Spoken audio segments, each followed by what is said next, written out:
Hello, everybody. I don't know why I'm blanking out on the fact that it's me, Matt Rossi, and I'm hosting the Blizzard Watch podcast. My brain just decided it wasn't going to talk about that. How you doing? It's been a week. It's been a week for everybody. I'm here with Liz and Joe. I'm just going to jump right into this because they basically dropped this today while I was waiting for the patch to patch. The Dragonflight Alpha has a new patch on it, which is got warriors. It's finally got the 3 warrior talents, arms, fury, and protection.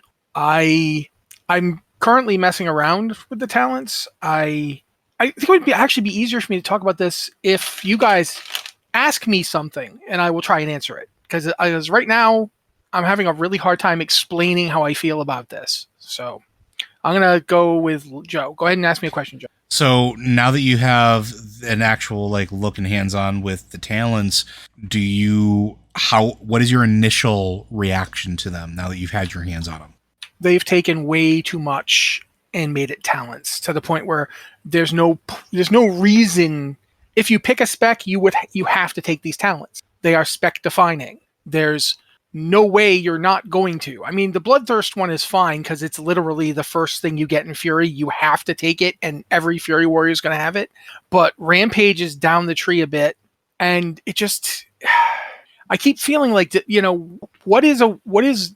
They made everything into the talents, and nothing feels like a specialization ability anymore, because nothing is. And I don't like that. I don't feel like I have as much room to play around and take talent stuff as I would want. That being said, I do like some of the stuff they've done with the talents. Like, for instance, I like how they've made a single-minded Fury work, that it's a talent now. I like that I'm really happy they brought stances back. Stances were I'm just actually happy about that too, actually. Stances were so much a part of the warrior class, and then they were just gone. And it doesn't, they don't feel exactly like they did. They're not the same, and I think that's fine. But having them be talents that you pick up means that you don't have to have all of them. Like, maybe you don't want to have defensive stance. Maybe you do. And that's...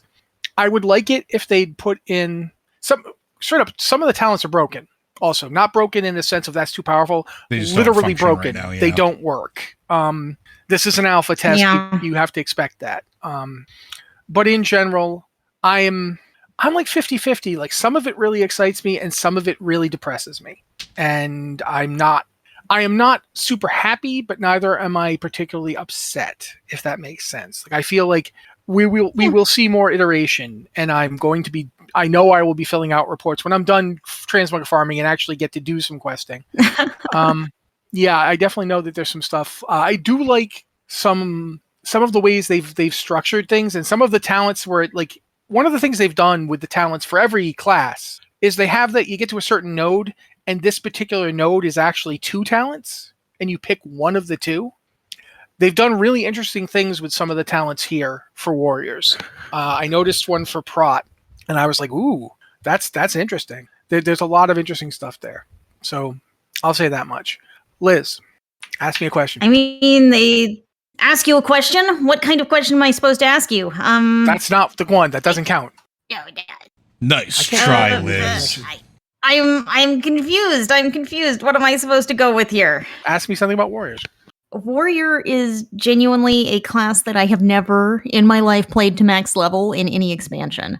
I do not think I have played a warrior over level 10. So my warrior knowledge is purely that they stand in front of things, so they hit the warrior and I don't have to get hit. That's my knowledge of warriors.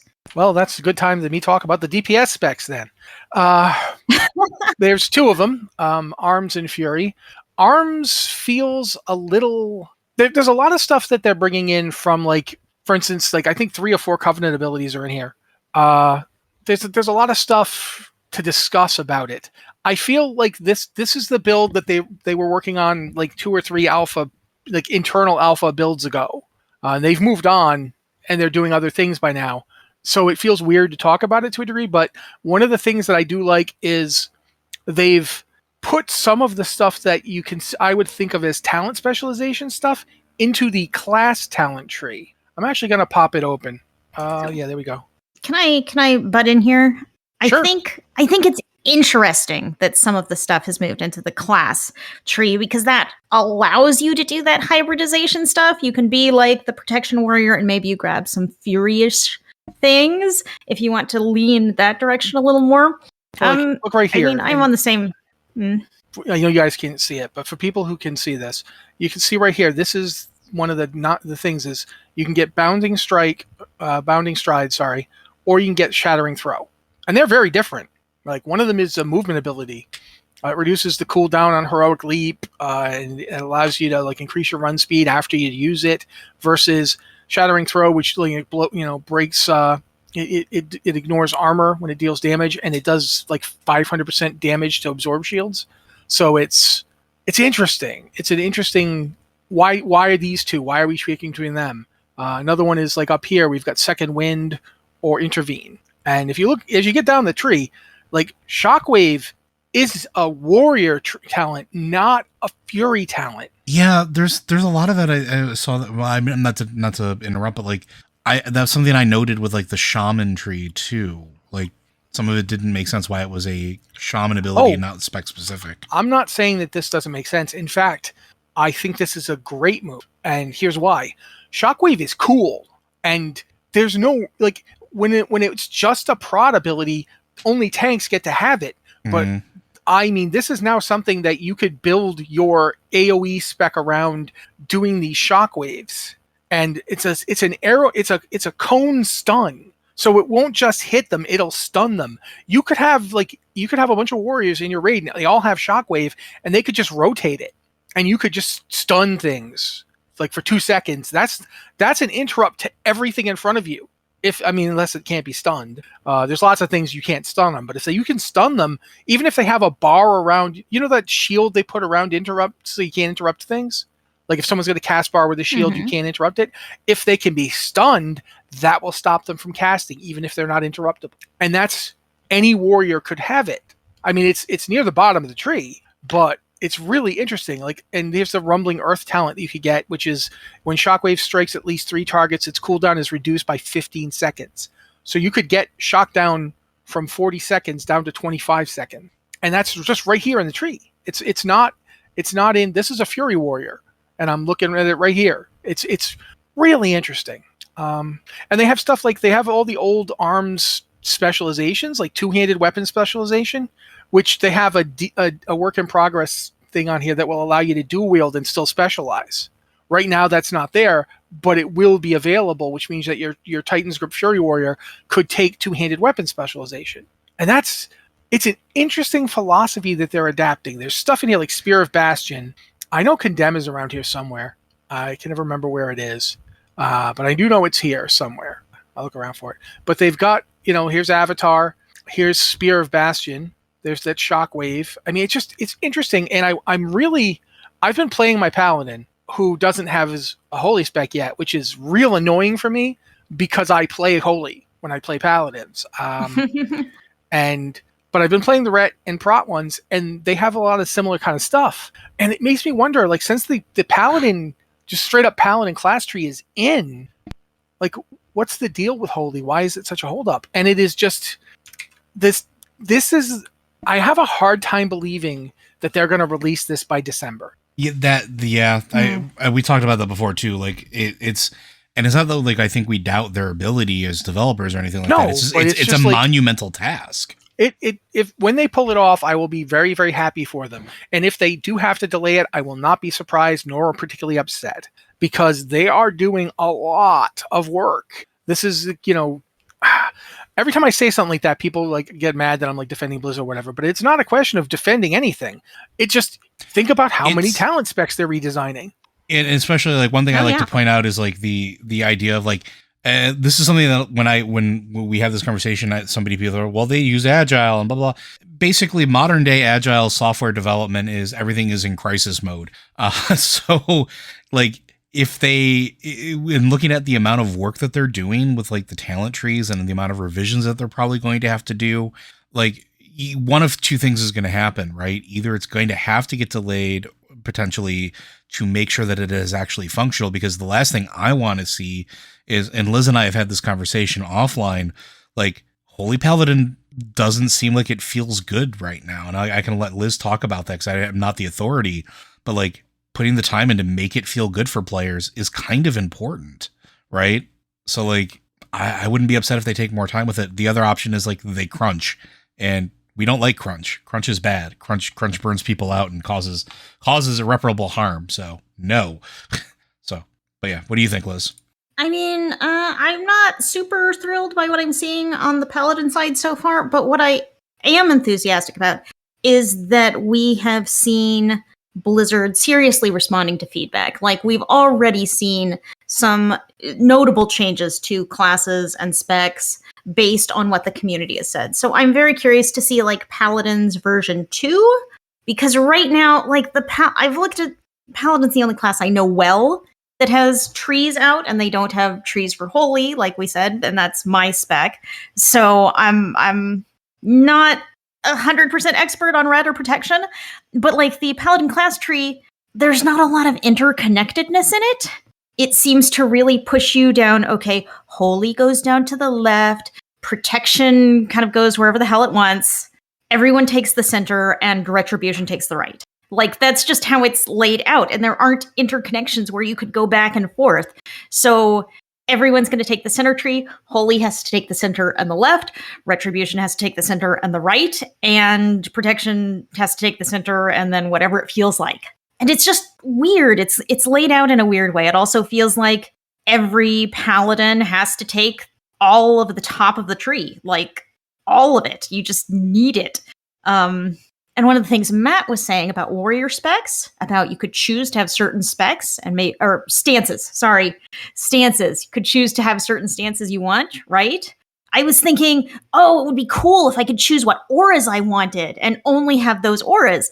And it kind of does that. Like, Devotion aura is a talent, and Retribution aura is a talent. But, like, you got to take both of them. It doesn't matter because they're positioned in the tree where you have to take both of them if you want to get, like, core abilities that you will need and want.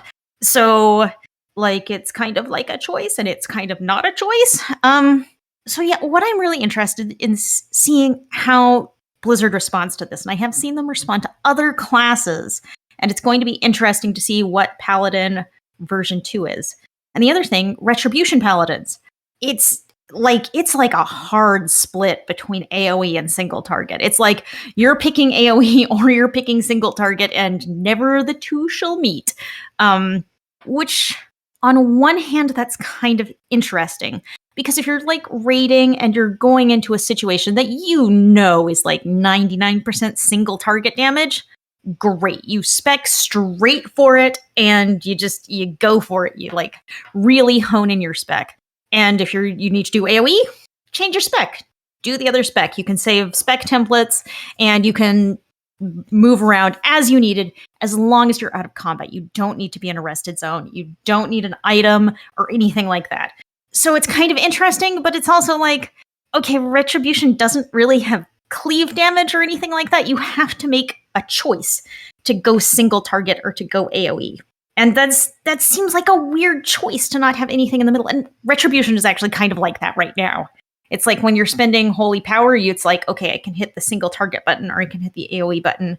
And it's like, I have no cleave, I have no middle ground here. If I'm doing single target damage, I'm not doing anything to other targets. And if I'm doing AoE damage, I'm doing very light damage to a single target. So it feels kind of weird. It feels like there's some really stark lines in both the class tree and the spec trees that you were going to have to go down, and you're going to have to make those choices depending on the situation. I do think making situational choices is interesting, but I don't know. It feels very, very stark, if that makes sense. The other thing that I'm concerned about too right now with the way that trees are laid out is how encounter design is going to look and work like this, because part of the big pull of having broad trees is, and they've said this, is being able to play how you want, right? Or making choices that are fun or meaningful or whatever. But if all of the encounter designs push you a certain way, it kind of takes that away, but we haven't really seen a lot of that yet. So I'm interested once we start getting into like fight testing, right? Yeah. the other thing is that the value of some of these talents is going to depend very heavily on how they're tuned. Agreed. Like right now, the end cap healing talent in the general tree is like, it's currently a legendary that no holy paladin ever uses. So it's like, are they going to tune this way up so it's going to feel impactful and good? Or is this just going to be crap choice that no one's ever going to go to the bottom of the tree because it's unappealing? It's an ability that we've had in Shadowlands and haven't liked. So, like, why are you bringing us this unappealing thing? Like, what? So I have concerns. I have hope, though. I have hope that this will be worked out, that we will figure out a thing. And I don't know. I just don't know if I feel like playing a paladin anymore. And I mean, it's not because these trees are terrible. It's just because I really struggled in Shadowlands. I mean, holy paladins have been really good. They have kind of a unique play style, being in melee and really like doing some damage, which is fun. But I don't want to be in melee. I did not roll a paladin to hit things in melee. I rolled a paladin to be a healer. And in Shadowlands, they really kind of hard pushed you into melee. They've been pushing us into melee for a long time, and that is not really what I'm enjoying. And they've spent every single patch in Shadowlands, they have nerfed Holy Paladin healing because Holy Paladins are doing too much damage, because Holy Paladins are in melee, because they're pushed into melee. And I don't have fun sitting in melee and having to dodge things and also maintain a DPS rotation and also maintain a healing rotation and also watch 20 health bars on my screen while dodging everything on the floor. And it's really hard. And I work really hard to do like 50% of the healing that other healers do. And it's just, it's very frustrating. And it would be nice if Dragonflight gave me some new options. That's what I'm hoping for. Go for it. Yeah, that was kind of the end of my thought. That's what I'm hoping for. I was just going to say, I was initially going to say you should try Evoker, but I've been playing Evoker as heals. My wife and I ran through the start zone and did some stuff, and I really like them as healers, but they are definitely up in your face when they heal. Like they're not like in melee. They're actually like a little bit out, but they're a fairly short range caster. Yeah, like it's called middle range or something. Middle range, yeah. Yeah, but it feels more like 25 yards. Yeah. They actually remind me a lot of how healers in WildStar played. But I've never played WildStar, so I don't really know how to compare that. But I will say that one of the things I noticed was that we have a thing here about talking about how they're the most mobile class yet. And what gets me is, as the healer is concerned, they have a button that basically, it's like I forget what it's called, but it's like you pop up off the ground and kind of glide. You just glide around. It's a little bit like the thing. Yeah, it's a little bit like what priests do, except it only lasts like about 10, 15 seconds. Unless you talent into it lasting longer. Yeah. But that 10, 15 seconds, you can cast while you are moving. Mm-hmm. So it is and it refreshes really fast. Like I think it's like a minute. It's not that long to get it back. And it's amazing when you're doing certain fights, like when there's like fights in the opening zone where he's dropping gunk on you, and you just hit that button and skate out of it, and while you're skating, you can cast your flame strike heal thing. It reminds me a lot of like Spirit Walker's Grace for Shaman, when that's but it's better. It is an interesting and fun healing spec. It's got like an AoE heal that's kind of like a heal bomb that you just throw at people and it hits them, and then everything around them gets healed by the splash of it. And then it's got the flame strike heal where I don't remember what it's called, but you're throwing flames at people and healing them with the power of the red Dragonflight, basically. Serene Flame or whatever. Yeah. And those are the only heals I've got right now, but I'm looking at the talents and I know there are more coming. They have a heal version of Deep Breathing, which is really interesting. They have one where you zoom to the person, grab them and heal them, and then zoom away with them. Yeah, it's kind of like it's kind of like the faith pull thing, but if you healed with it, it's really interesting. There's just a lot of interesting, nice stuff here. They've got that thing where a lot of their stuff is quote unquote enhanced, where if you just push the button, something will go off. But if you push the button and hold it, the longer you hold it, the more effective the thing is. It's kind of like a channel, but not. Yeah. So you can basically, it's like, you remember downranking? Like back in BC and Classic? Oh, yeah. Downrank I remember downranking. This is like, this thing has downranking built into it, where if you just push the button and you like push, let go, the spell will just cast at its lowest level. I also feel it's important to note that currently in the user interface, you have the option to change that so you do not have to hold the button to do so. Yeah, no, absolutely. For accessibility. I just want to throw that out there for people at home. Yeah, but that's like, even then you tap it and then you tap it again. Sure. And you still have to wait, and you'll get like the 3 different effects. That's the thing that interests me, because I said it's like it's downranking built in. Like you push it and push it again immediately if you're using the Switch version, and you just cast the first level of it.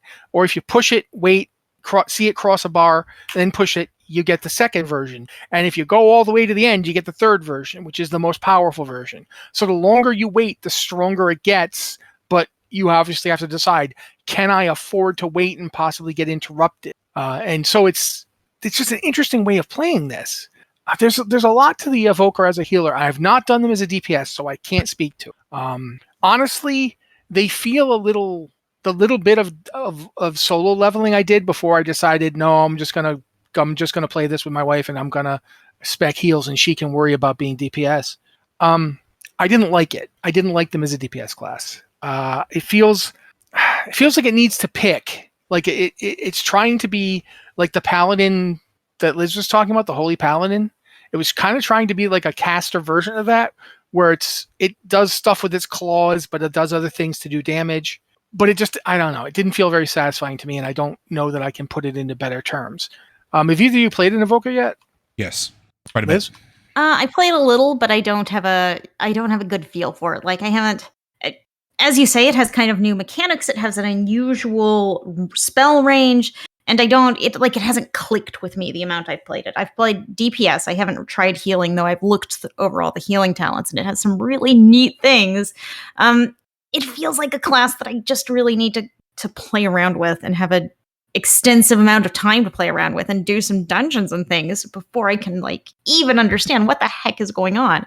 I will say that the starting zone for them does actually teach you quite well the abilities. Mm-hmm. Yeah, I agree. It is really well designed in that regard. So because I had a bunch of people ask me how complicated it's going to feel. Is it going to be something they can pick up? Mm-hmm. I do feel that they did a very good job tutorializing the class. So, but I mean, I'm excited. I'm excited to see them in live content. Honestly. Yeah.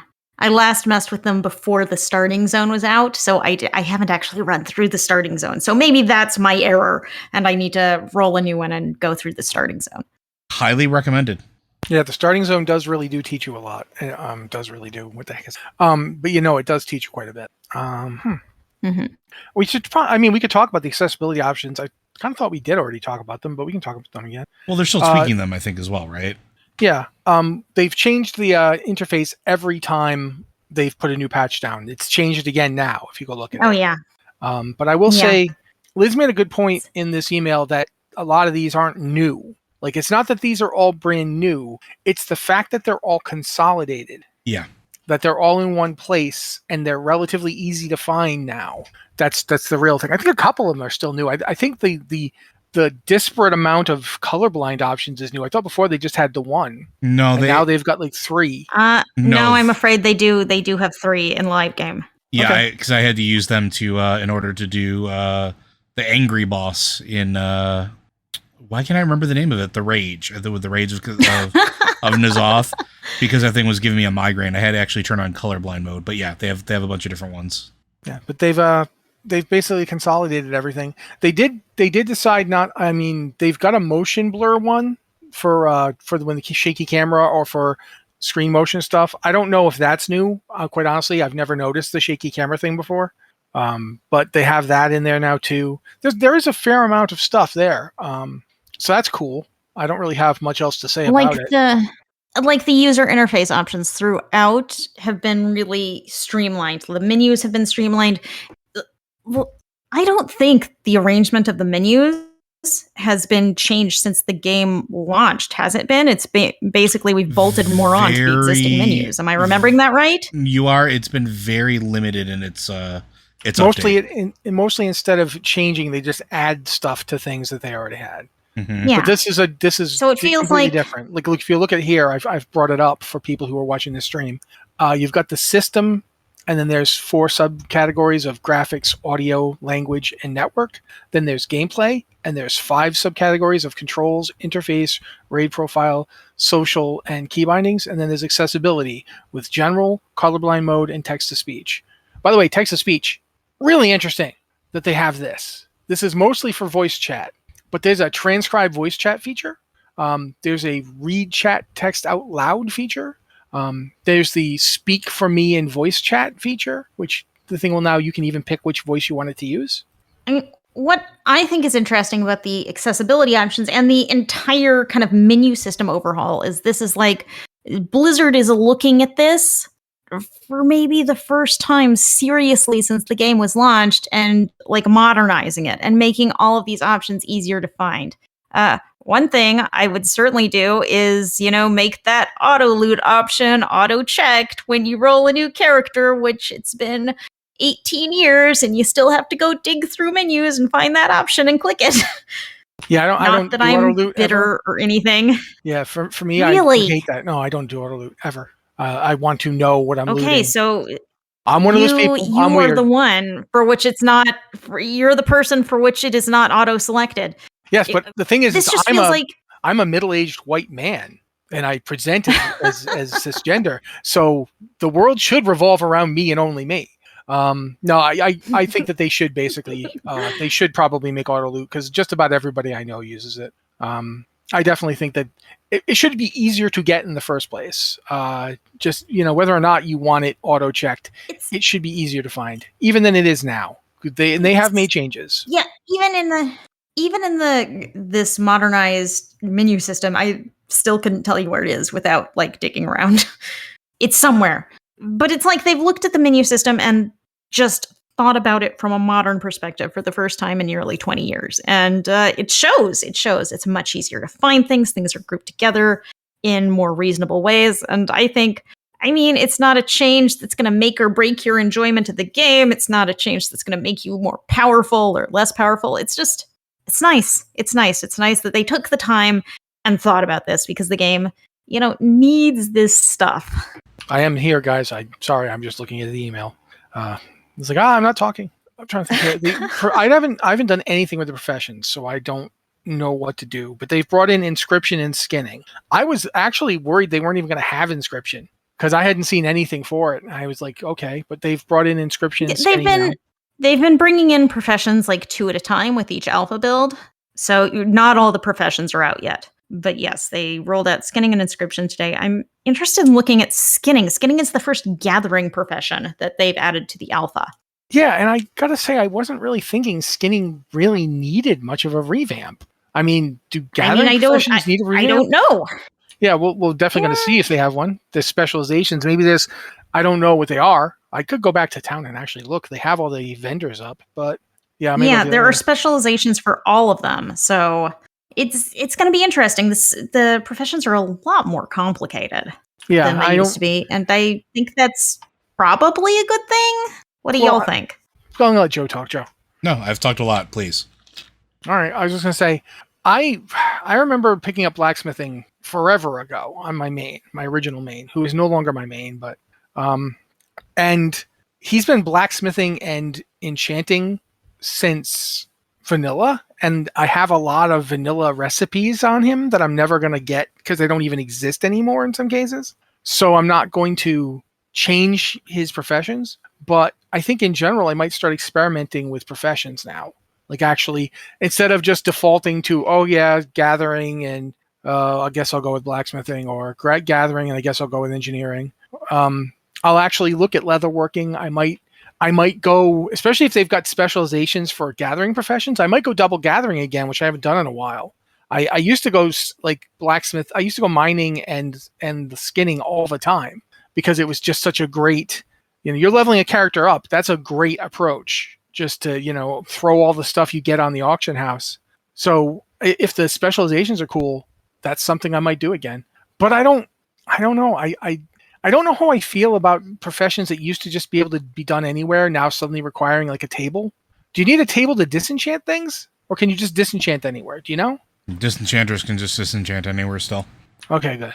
Because that was really bugging me. But the new enchanting isn't in the game yet, I don't think. Yeah, the new enchanting hasn't been discussed. I'm just talking about current enchanting, like on live. No, I'm talking about in this. Yeah, so we don't. No, we have no idea for alpha. Yeah, that's the thing. Like, if you can't just, I don't know. Maybe it would be good if you can't just disenchant stuff in a group. Maybe that because people like were really weird about it. They had to actually make it so that if there was an enchanter in the group, everybody could just get the thing disenchanted through the interface. Remember that? Yep. So maybe that's good that instead, you can't disenchant in a raid at all or in a party, and you'd have to take the thing away with you to get it done. I don't know. Well, that might make grouping more complicated, because if you're in, an LFG group, people you don't know, a drop drops, no one wants it. It's like, oh, I can disenchant this, but I have to go to town, and then I'll have to find you later and give it to you. And it's like, that's never going to happen. Or but remember that they've put in the work orders for some professions. Imagine if you could just take the piece and say, yeah, I'm going to get it disenchanted, and just work order it. And, just give it to a random person who then disenchants it and sends you back the mats. You hit exactly on what I think they're intending to do. So I actually think that work orders are going to replace on the fly crafting, and I think that's the intention. And I have no bearing or no reason to really think that, other than just looking at like what they're proposing and what they're doing. I personally do not like the idea of having to go to a specialized location to do your craft or do something, right? I think it's you get a brand new piece of gear while leveling. You happen to be leveling your profession at the same time. If you need to craft something for that piece of gear, and you have to stop leveling, stop engaging with the story, stop engaging with the game to go all the way back to a hub to do the thing, then find your way all the way back, that's not fun to me, right? But they have the things not at the hub. They have them just out in the world. Like, you can just stumble across an alchemy altar or whatever. Yeah, and once you know where they are, you're still having to go somewhere, but you're not going away. You're not leaving the zone. You're just going to the place in the zone where you can do it. I'm not saying that it's great. I'm just wondering if that will make it less awful, if that makes sense. I mean, what are you imagining you're going to have to do to gear while leveling? You think to apply gems or enchants or things like that while you're leveling up? Enchants, sockets if you get gems, or things like that. And I'm just spitballing, right? Because like that's something we see now when we're raiding, or when we're doing dungeons, or when we're like you're doing a quest that like rolls and gets sockets or whatever. We haven't really gone into a whole lot of detail about how that's going to look in the future. I'm basing this purely off of what we have now live in game. So everything, grain of salt, etc. But it's things like that I question. Like, imagine, like, I'll use our raid as an example. Like, we were raiding with our main tank, and he's switching over to a different class because he was going from Death Knight to Warrior, and his Warrior was undergeared. He got a piece of gear that was a massive upgrade for him. We gemmed it, enchanted it right there on the spot in raid. If we had to go all the way back and wait for him to come back, that would have taken X amount of time where, everybody else is just kind of sitting around. So if you already have a gem crafted, we don't know that you're going to have to go back to a place to apply the gem. Same with enchants. If you have an enchant on a scroll, we don't necessarily know that you're going to have to, there's not necessarily a reason for Blizzard to make that less convenient than it already is. And it seems like, I agree with you, that would be a big downside. But we also haven't seen anything that says it's going to be that way. Very true, right? Like, we have no idea right now because they haven't really talked a lot about it. But I'm just giving, because Matt asked the question, I'm giving my opinion, right? It's just, I don't like things that take me out of the flow of playing the game, if that makes sense. So it makes perfect sense. Yeah. I mean, the situation you have described would be a very bad situation. And hopefully Blizzard already knows this and will not go that way, because that would be awkward. I could see them building in something to like engineering like they did in the past where, oh, Jeeves becomes a portable anvil or something like that. Because we had that at one point, right? Because there was a time where we have portable. Yeah, I've actually got like 4 portable anvils in my bag right because now. Don't forget, like at one point in time, professions literally required this for certain things. I mean, it was, like for instance, you're talking about like the alchemy lab that you had to go into Scholomance for. Mm-hmm. And then there was another one inside Blackwing Lair. And of course, blacksmithing to this day requires the anvil. Like you can't do blacksmithing without an anvil. So the portable anvil. The difference is that now not only the portable anvil, but now because you had the gnomish or goblinish multi-tool that counted as everything, right? So they made a lot of conveniences that you could just do stuff on the run because people were getting pulled out or having to carry extra stuff around and things like that. So I don't know. It'll be interesting. I'm curious to see what they do with professions. Because, again, we've been crying for a long time about professions need an update. They do. I'm just curious what the end result is going to be. As much as I do think we have a lot more we could talk about, we just spent 41 minutes on Shadowlands. We haven't even talked on Dragonflight. We haven't even talked about Shadowlands Season 4 or Castle Nathria, both which went live today. I feel like I got to at least mention them. So I'm going to. Yeah, we have to talk about Season 4 at least. So first off, Castle Nathria for Hearthstone, that's out today as we're recording this. Yep. I don't think there's anything really new to say about it, so I'm not going to jump on that too much, but I am going to bring up some of the Shadowlands Season 4 stuff. First off, for some reason, whenever I go to find posts about it, I hit the EU sites. I don't know why that is. It's kind of confusing, but regardless, I'm trying to think of the thing to talk about first. The Season 4 raid achievement, I think we'll mention first. It's only available to normal or higher. You can't get it in LFR. The achievement text originally suggested LFR, but it is not the case. That's why you're seeing a lot of people setting up boosts and carries to get people the achievements and stuff. One of the reasons for that, too, is that people want to get the Fated raid meta achievement, the Fate of the Shadowlands raids, which is the Slime Cat mount, Jigglesworth Senior, which is, it looks like a lightsaber made out of goop. Yeah. It just looks like a lightsaber made out of goop.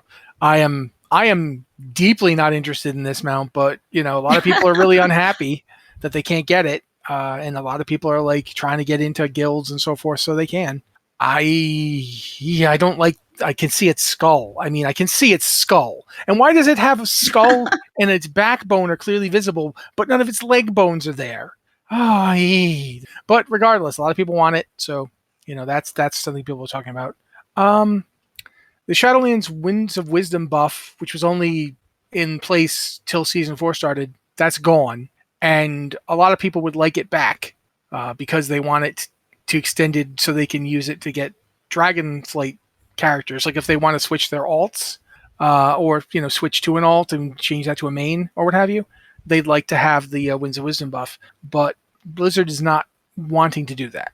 I don't necessarily think that they would need to. I don't know how much time we have left. They've said, one of you tell me if I'm wrong here, but I'm pretty sure they've said that this is going to be a shorter season, that it's not going to be as long as previous season. And that to me says that they're going to at some point they're expecting to launch this thing even closer to now than December. So I don't think, if that's the case, I don't think we really need the Winds of Wisdom because you're not going to really have time. But I don't know. With Winds of Wisdom, you might have time. I don't know. I've actually been surprised that there's been a pretty significant player outcry about losing the Winds of Wisdom buff, which, if no one knows what we're talking about, that is a plus 50% experience buff, so you could level up those alts to play in Season 4, and it was meant to end today, and it did end today, but a lot of people are like, no, why not just leave it until Dragonflight so we can finish leveling up and be ready for the expansion at our leisure, and, I think people are remembering... I don't know, that's all I got. I think people are remembering the way it was back in Battle for Azeroth going into Shadowlands, where they brought that buff back, and they even brought in the reputation buff that did the same thing but for reputation, and they left it going for months. But the difference there was that was during the biggest part of the pandemic, and it was very clearly a method to get people who were coming back to play WoW because they couldn't leave their homes. They were giving it to them as a, here you go, you level faster while you're stuck in your house. I don't think that they're aiming to do that now, but Joe hasn't spoken about this yet, so I don't know if he has anything. Nope, nothing to add. Okay. Do either of you want to talk about the ahead of the curve mount? The ahead of the curve mount is really wild. It's like a tiny Halandris that you can fly around on. It's great, and the good news is that you can still get it, even though we've switched seasons and it's season 4. You just have to go and kill the jailer. There's a drop off the jailer. You go and turn that in, and you're done. You can fly around on your own little mini Halandris. So that is one good thing that has not gone away with the season switchover. Joe, do you have anything to say about that? I mean, everybody should have it. It's fun. It has giant glowy balls that are its propulsion system. I love it. All right. I think it's worth mentioning that the question of whether or not we're going to get another level of legendaries for season 4 is we are not. The last levels that we got back when the Zereth Mortis opened up, that's it. Which means that there's going to be eye level and Fated Heroic raids that's going to be just as good as the legendaries. And there'll be gear on Mythic. Fated Mythic is going to be significantly better. That's just what's going to happen. And I get why they're not necessarily going to boost them again, because partially they don't feel like they're going to be useful very much longer, since they're planning on the season ending and the us switching to Dragonflight. I also find myself wondering if the legendary powers are significant enough that they don't think it matters. Like some of the legendaries are like straight up spec changing. They're like a tier set bonus in one item. So yeah, I don't know. Do either of you have a strong feeling about this one? I'm glad I don't have to craft another legendary, and I'm sure crafters are glad that they don't have to level up another legendary level. Frankly, I think it's good. Otherwise, it's just a headache. You have to level up more for an item that you're going to throw in the trash when the expansion comes out. Yeah. There's really nothing else I can say. Same boat. All right. Well, that covers pretty much season 4 in a nutshell. We have a post on the site about explaining how Fated raids work and how that's going to be. One thing I feel like people have missed is that whilst the Fated raids are going to rotate initially, eventually all raids will be Fated. So eventually you will just be raiding Fated LFR, Fated Normal, Fated Heroic, or Fated Mythic. And saying Fated that many times makes it sound like the word fetid, which is not the same thing. They're not the same. Fetid is bad. Fetid is like really bad cheese smell. So just, they're not the same. But I do think that's an interesting thing to think about, that in a month or two, you might not even... The raids as we've known them will be gone. Like, I don't know how that's going to work. Will you have a toggle? Can you just switch between original and Fated versions? They haven't said anything about it. They just said that eventually all raids will be Fated. So that's interesting. I mean, will it be kind of like running a Mythic Plus, where you have to go in and you put in your keystone and then you fire up the Mythic Plus with all of its extra stuff? I could see that being a thing. That would be a cool way to do it. But I don't know. Or you talk to an NPC at the beginning of it. Yeah, it's Cho's back. Sense to me. Walker Cho. I mean, we're going to find out tomorrow. He's unescapable. But also, one thing that Liz mentioned, Nexramas went live in Classic Season of Mastery last week. On the 28th, I think? It was like a few days after the initial phase happened. So yeah. But no one's said anything about whether or not they've cleared it, I don't think. I assume they have, because man. I mean, I went looking to see if someone had cleared it, because I was expecting the usual news about how someone cleared it in 30 minutes, and I couldn't find anything. So maybe I've just gotten really bad at finding news on the internet, or it seems impossible that it hasn't been cleared over the weekend. But yeah, Nexramas is there if you want to go raid Nexramas in Classic Season of Mastery. So yeah, and at this point, I think... Well, no, we still have a couple other things we can talk about really fast. We'll see how fast we are talking about them will be. Diablo Immortal's got some Season 3 information out. Basically, the season theme for the next season, Season 3, which is, I guess, in September, because the current one's in August, and it's happening right now. So, yeah, here we go. They're rolling out seasons so fast. Yeah, it is.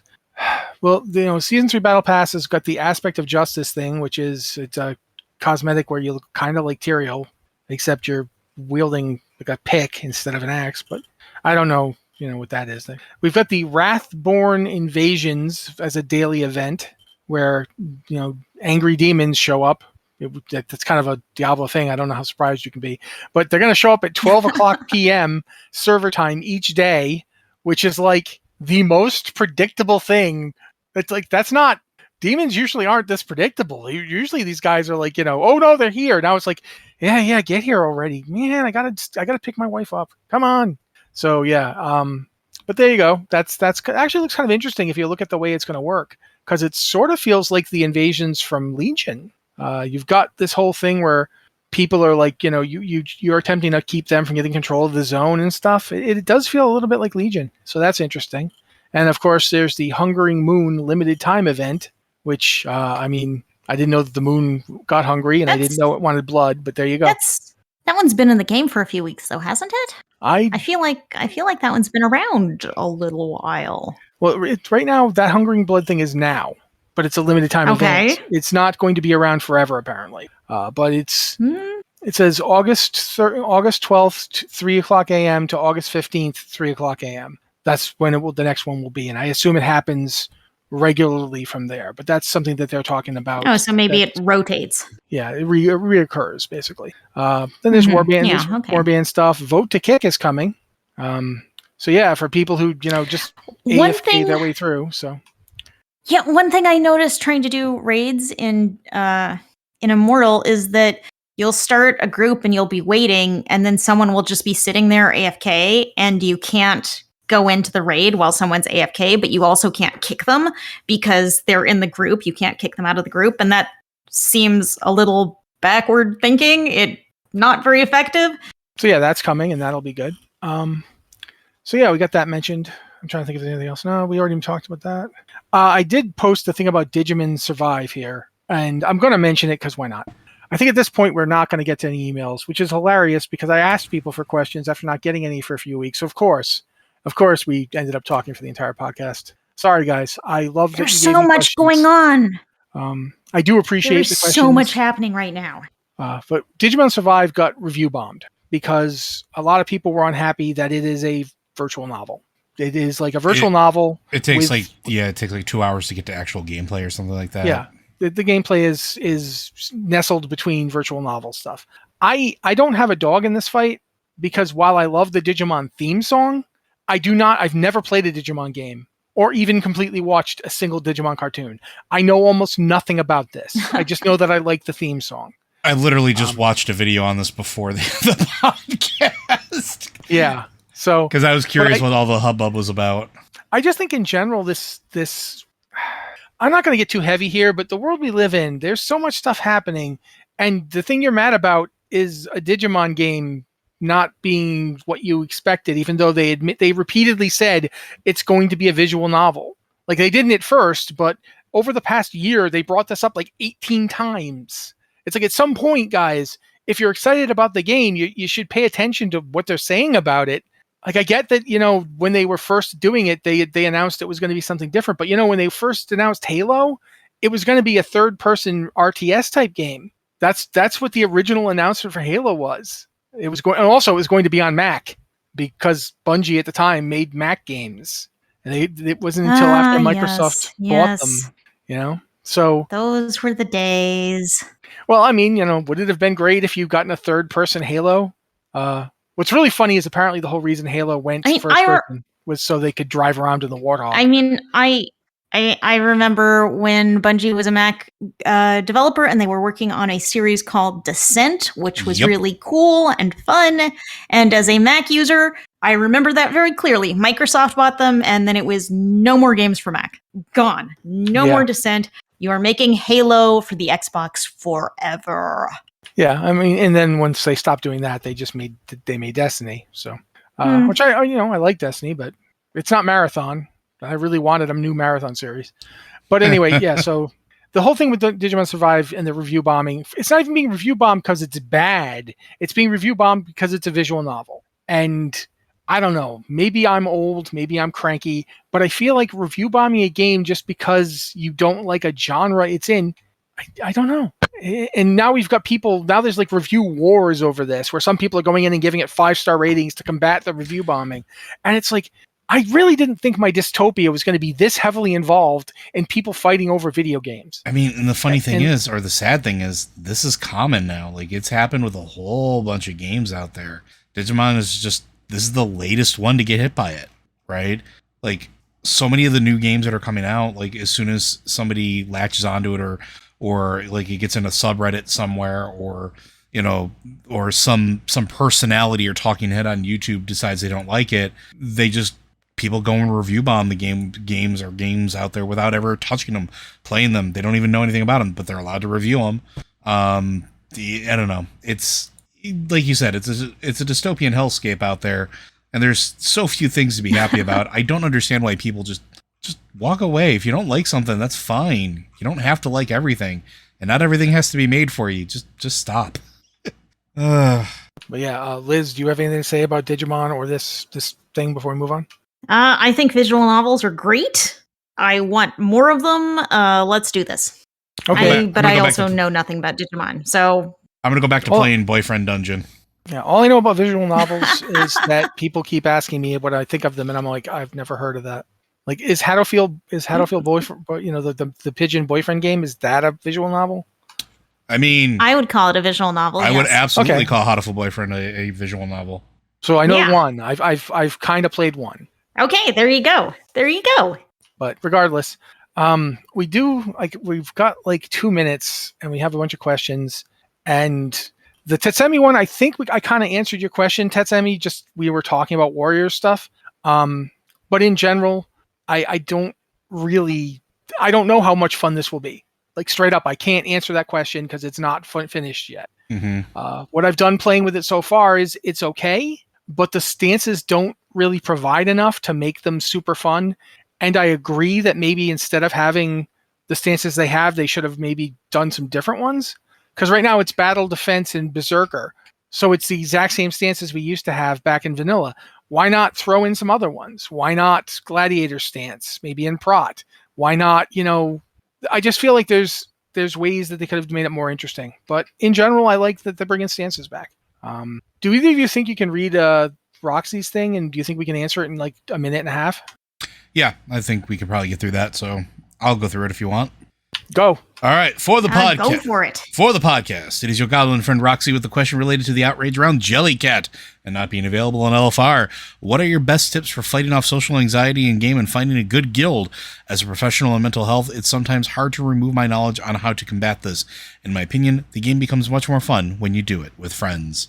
It absolutely does do it with friends. I think we actually had a bunch of articles on the site. I don't know if they're archived at this point or how long ago it's been. Like, tips for finding guilds.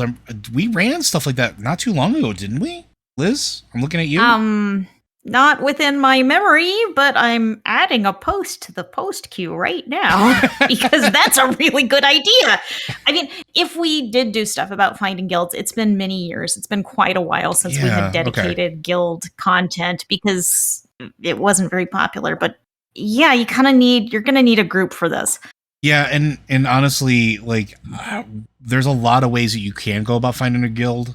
I'm going to tell you, if somebody's screaming in trade chat, probably not a good idea.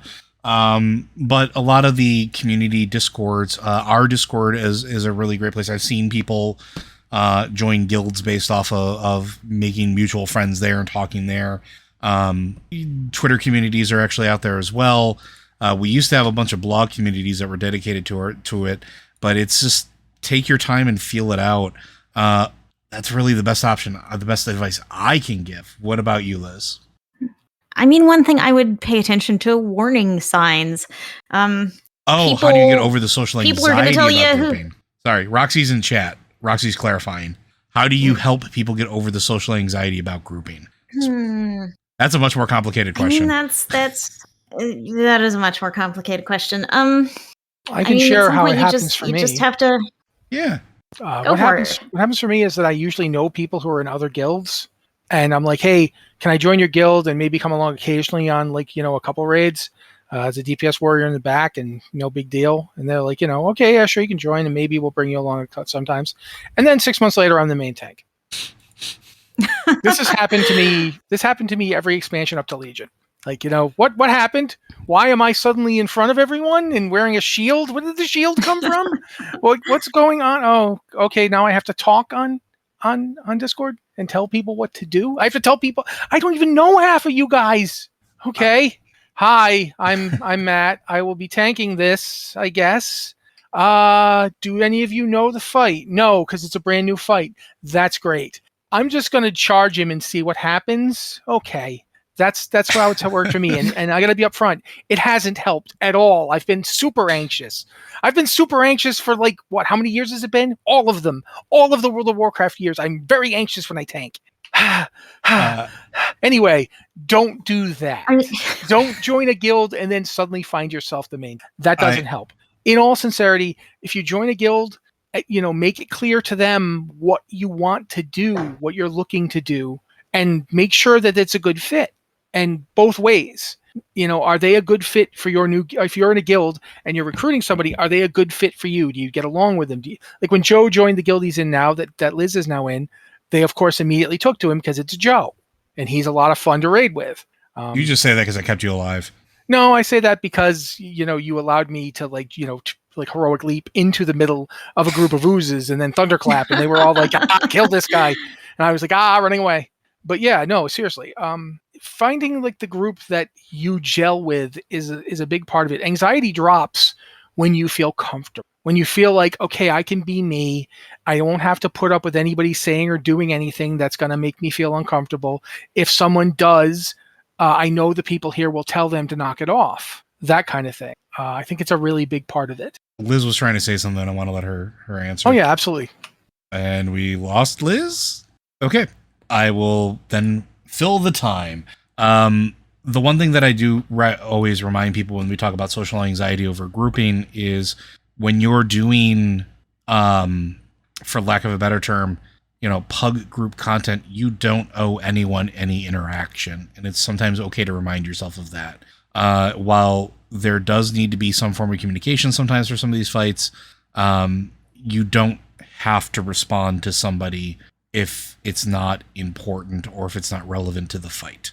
And sometimes just reminding yourself of that is good enough to curb some of that anxiety. So, I mean, everyone is going to have an opinion about people's performance.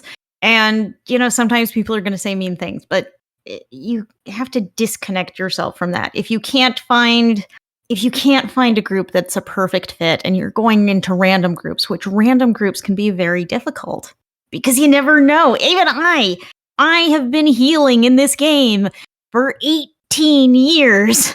I have been healing and joining a random group. I'm a little worried. Someone's going to maybe critique my healing skills. Someone's going to say, oh, you aren't good enough. Get out. And I still think that even all these years later, and I think you may be surprised that probably a lot of people think that. A lot of players think that and are just as nervous as you are about getting into a group. Really, we are all people. We are all human people with our fears and anxieties. And I think actually a lot of people are going to understand that. And it's those occasional bad apples who are very noisy about it, who are very noisy about saying, oh, your spec isn't right. Your DPS isn't high enough. You should be doing more healing. Tank, you weren't pressing the right buttons. There's always going to be people like that. The thing is to... Up front, man, if you tell me what buttons to press, I will destroy you, you jerk. I mean, when people start getting on to me about healing, I've just learned, okay, I'm going to drop the group and then you can see how long it takes you to get another healer in the queue. So have fun with that. One thing you can do is just not take a tank or healing role. Mm-hmm. Your queues are going to be a lot longer, but just going in as a basic DPS spec, there is less on your plate. You just need to focus on hitting things. And it's not necessarily your responsibility to keep the group alive, and having a lower responsibility level and just having one thing to raise laser focus on, that can really help. You don't have to take a few worries off your plate. All right. I don't know if there's a really quick answer we can give to that one. It is a very complicated question, but hopefully that did it some justice. Matt, is there anything else you want to add before we close it out? Nope. I want you to do the thing. I'm going to do the thing now because Blizzard Watch is made possible due to the generous contributions at patreon.com/BlizzardWatch. Your continued support means this podcast site and community is able to thrive and grow. Blizzard Watch supporters enjoy exclusive benefits like early access to the podcast, better chance at having your question answered on our podcast for the queue, and an ads-free site experience. Thank you, Joe. Even though we didn't get to them, I super appreciate the questions we have. Please keep sending them. I beg you. You can do this via our email address, which is podcast@blizzardwatch.com with podcast or Blizzard Watch, so we know it's for this show. Or you can use our Discord. We've got 2 channels for people to ask us questions. One is the Patreon Q and Podcast Questions channel. So if you're a patron, we look there first. All the questions I was going to read were from there this week. And they're really Sorry. good. No, I like Tetsemi's one especially, but we did answer it in the body of the thing. So I feel like in a way we got 2. And I will also say that the Starhammer, you're dang right. Spider-Man totally did. Yeah, it's great. But if you'd rather do that, if you can't support us, however, we do have a channel for people who can't be patrons because we understand not everyone can be a patron. And that's just the Podcast and Q Questions channel. That's below the Q and the patron one. We look there too. I believe, Joe, didn't you do one based on a question in there for Lore Watch this week? I did. Yeah, so with that, I am going to say goodbye to you all because this is basically the entire podcast. We'll do a little after show, but probably not very long. Thank you guys for being here with us. We appreciate it every week when you guys show up, and we're going to be back next week.